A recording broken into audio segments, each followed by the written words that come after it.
तो अगर सबसे पहले बात करें कि स्टेबल मनी क्या है, तो स्टेबल मनी एक ऐसा प्लेटफॉर्म है जहां पर आप डिफरेंट बैंक्स की एफडीज को कंपेयर करके उसमें इन्वेस्ट कर सकते हो। कुछ टाइम पहले तक स्टेबल मनी ओनली एफडीज में ऑपरेट करता था, लेकिन कुछ टाइम से ये बॉन्ड्स में भी यहाँ पर इन्वेस्ट करने का ऑप्शन दे रहे हैं, तो उसको भी हम लोग अभी आगे वीडियो में डिस्कस करेंगे। और बॉन्ड्स में इन्वेस्ट करने से पहले आपको एक चीज ध्यान में रखनी है, तो वो भी मैं आपको अभी वीडियो में आगे बताने वाला हूँ। अगर आप स्टेबल मनी की वेबसाइट पे जाएंगे तो यहाँ पर मेंशन किया गया है कि स्टेबल मनी जो है डिफरेंट बैंक्स की मल्टीपल एफडी ऑप्शंस को एक साथ लाके वहां पर उनके इंटरेस्ट रेट, 10 ईयर और मैच्योरिटी अमाउंट्स को कंपेयर करके आपको जो बेस्ट एफडी है उसके बारे में इंफॉर्मेशन देता है, ताकि आपको डिफरेंट बैंक्स के एफडीज में कंपेयर करके पता चल जाए कि कौन सी वाली एफडी बेस्ट है। अब सुनने में तो काफी अच्छा लगता है कि कोई ऐसा प्लेटफॉर्म है जहां पर हम लोग अलग अलग बैंक्स की एफडी को कंपेयर करने वाले हैं, लेकिन इस प्लेटफॉर्म के कुछ यहाँ पर नेगेटिव पॉइंट्स भी हैं, वो भी हम लोग आगे वीडियो में डिस्कस करने वाले हैं। तो अभी के लिए अगर हम बात करें तो स्टेबल मनी एक काफी अच्छा प्लेटफॉर्म है। अगर आप कभी एफडी लेते हैं तो आपको डिफरेंट बैंक्स की डिफरेंट डिफरेंट वेबसाइट्स विजिट करने की जरूरत नहीं है। आप सिंपल स्टेबल मनी की वेबसाइट पर जाके अलग अलग बैंक्स की डिफरेंट डिफरेंट एफडीज को आप कंपेयर कर सकते हैं एक ही प्लेस पे। अब बात करते हैं कि स्टेबल मनी सेफ है या नहीं। एक बात यहाँ पर आपको समझनी होगी कि स्टेबल मनी जो है वो खुद में कोई एफडी नहीं है। यानी कि अगर आप 1 लाख रुपए एफडी में लगाते हैं स्टेबल मनी के थ्रू, तो आपका जो पैसा है वो स्टेबल मनी के किसी बैंक अकाउंट में नहीं जा रहा है। स्टेबल मनी बेसिकली एक मीडियम है जो आपको डिफरेंट बैंक्स में एफडी बुक करने की फैसिलिटी देता है। इसका मतलब है कि स्टेबल मनी का आपकी एफडी से कोई लेना देना नहीं है। वो सिर्फ आपको एक प्लेटफॉर्म प्रोवाइड करा रहा है जहां पर आप आके अपनी एफडी किसी बैंक में, जैसे कि एसबीआई है, एचडीएफसी है, तो उन बैंक्स में आप अपनी एफडी ओपन कर सकते हैं। तो यहीं पर हमारे एक और सवाल का जवाब मिल जाता है कि क्या स्टेबल मनी पर एफडी सेफ है। तो इसका आंसर ये है कि ये पूरी तरह से यहाँ पे डिपेंड करेगा कि आप कौन से बैंक में एफडी करना चूज करते हैं। अब आपको एफडी सिलेक्ट कैसे करना है ये भी मैं आपको बता देता हूँ। अगर इंडिया की बात करें तो इंडिया में टोटल अभी 44 बैंक्स हैं जो एफडीज प्रोवाइड कराती हैं, जिसमें से 12 बैंक्स जो है वो गवर्नमेंट बैंक्स हैं, 21 बैंक्स प्राइवेट सेक्टर के बैंक्स हैं और 11 बैंक्स स्मॉल फाइनेंस बैंक्स हैं।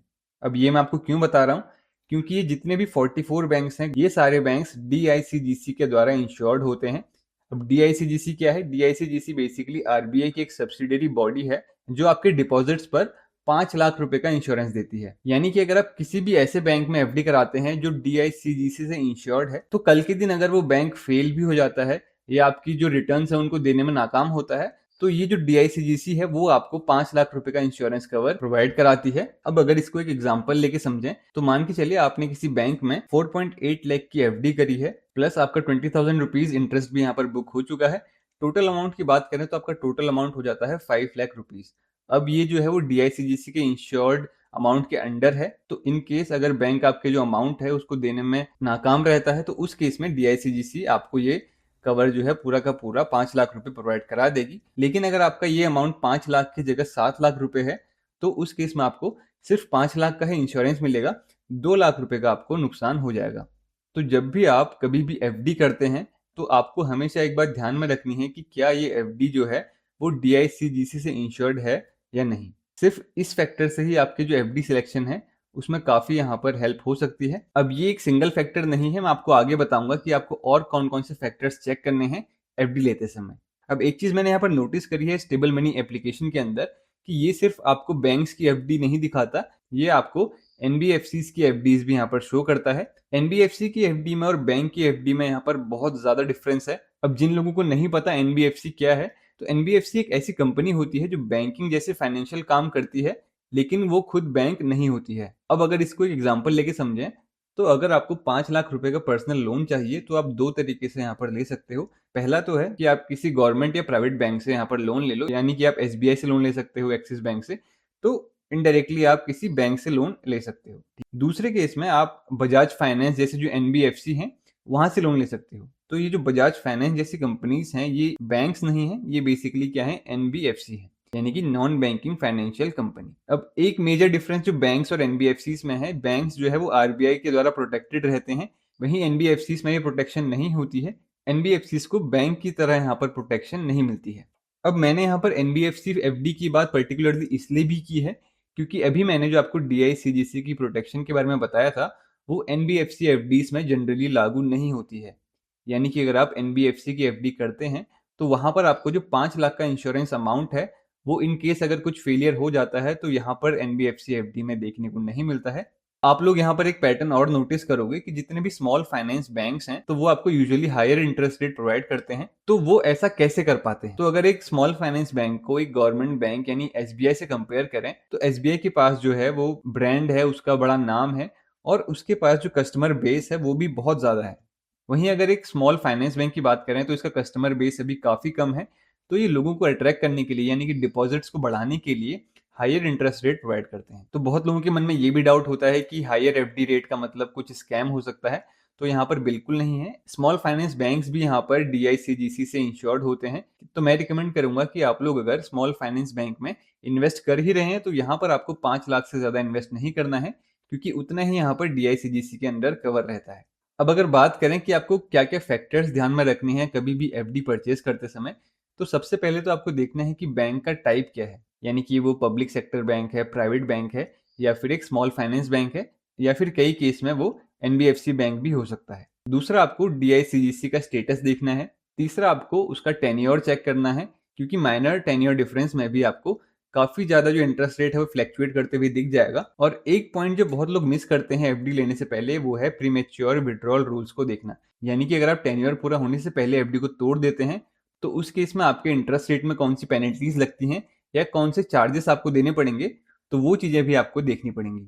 अब कुछ लोगों का ये सवाल भी होता है कि क्या अगर हम स्टेबल मनी के थ्रू एफडी बुक करते हैं तो वहां पर कोई फीस तो नहीं है? तो मैंने जब स्टेबल मनी की वेबसाइट चेक किया था तो वहां पर उन्होंने पर्टिकुलरली मेंशन किया है कि ये स्टेबल मनी ऐप कस्टमर्स के लिए एकदम फ्री है। वहां पर कस्टमर्स आके अपनी एफडी को बुक कर सकते हैं, जो भी उनके चॉइस का बैंक है वहां पर। तो ये भी यहाँ पर स्टेबल मनी का एक प्लस पॉइंट बन जाता है। अब एक डर लोगों के मन में और रहता है कि अगर कल के दिन स्टेबल मनी ऐप बंद हो जाता है तो उनकी एफडीज का क्या होगा? तो सपोज करिए आपने स्टेबल मनी एप्लीकेशन के थ्रू एक स्मॉल फाइनेंस बैंक में एफडी करी है और स्टेबल मनी ऐप यहाँ पर ऑपरेट करना बंद हो जाता है। तो इस केस में जो आपका पॉइंट ऑफ कांटेक्ट होगा वो बैंक होगा, ना कि स्टेबल मनी। मतलब अगर स्टेबल मनी ऐप बंद हो जाता है तो स्टेबल मनी ने आपका पैसा कहीं भी होल्ड करके नहीं रखा है अपने पास। स्टेबल मनी बेसिकली एक मीडियम है आपके और आपके बैंक के बीच में। तो जैसे ही आप लोग स्टेबल मनी ऐप के अंदर जाओगे तो यहाँ आपको मेनली दो ऑप्शन दिखेंगे इन्वेस्टमेंट के लिए। पहला तो है एफडी और दूसरा है यहाँ पर बॉन्ड्स। एफडी तो हमें पता है कि क्या है, लेकिन कॉर्पोरेट बॉन्ड्स के बारे में लोगों को नहीं पता होता। तो कॉर्पोरेट बॉन्ड्स बेसिकली क्या होता है, तो आप उसको ऐसा समझ सकते हो कि आप किसी कंपनी को लोन प्रोवाइड कर रहे हो कुछ इंटरेस्ट रेट पे। ठीक है, मान के चलो किसी कंपनी को कुछ पैसे चाहिए, लेकिन वो बैंक से ना लेके, किसी बैंक से लोन ना लेके हम जैसे इन्वेस्टर्स से वो लोन लेती है। लेकिन कॉर्पोरेट बॉन्ड्स में यहाँ पर कुछ रिस्क भी इन्वॉल्व हैं, जैसे कि डिफॉल्ट का रिस्क यहाँ पर रहता है और साथ ही साथ में यहाँ पर आपको लिक्विडिटी का रिस्क भी देखने को मिलता है। तो आपको कभी भी बिना नॉलेज के कॉर्पोरेट बॉन्ड्स में इन्वेस्ट नहीं करना है और आपको हमेशा चेक करना है कि कहीं आप एफडी की जगह कॉर्पोरेट बॉन्ड्स में तो इन्वेस्ट नहीं कर रहे हैं। तो अब अगर हम स्टेबल मनी के रिस्क के बारे में बात करें कि कौन से रिस्क यहाँ पर आपको देखने को मिल सकते हैं, तो पहले नंबर पर आता है बैंक रिस्क। अब स्टेबल मनी तो क्लेम करता है कि वो आपको क्लियरली मेंशन करता है कि कौन सा बैंक डीआईसीजीसी से इंश्योर्ड है और कौन सा नहीं, लेकिन कुछ कुछ केसेस में क्लैरिटी नहीं मिलती है। तो आपको हमेशा यहाँ पर डबल चेक करना है। और दूसरा यहाँ पर है प्रोडक्ट रिस्क, यानी कि एफडी जो है वो बॉन्ड्स नहीं है। तो कभी भी आप लोग कॉर्पोरेट बॉन्ड्स में इन्वेस्ट मत कीजिए, एफडी समझ कीजिए। मैंने आपको ऑलरेडी एक्सप्लेन कर दिया है। अब अगर रिस्क 3 की बात करें तो ये बेसिकली प्लेटफॉर्म रिस्क है, यानी कि स्टेबल मनी एप्लीकेशन के अंदर कुछ यहाँ पर लोगों ने कंप्लेंट्स करी हैं, जैसे कि सपोर्ट डिलेस के बारे में, यानी कि जो उनका कस्टमर सपोर्ट है उसमें लोगों ने बहुत सारे यहाँ पर प्ले स्टोर में कंप्लेंट्स की हैं कि उनको बहुत ज़्यादा डिले देखने को मिला है। तो ये था स्टेबल मनी ऐप का कंप्लीट रिव्यू। अगर आपको वीडियो हेल्पफुल लगा हो तो वीडियो को लाइक ज़रूर करें, चैनल को सब्सक्राइब करें। मैं मिलता हूँ आपसे अगली वीडियो में, तब तक के लिए गुड बाय।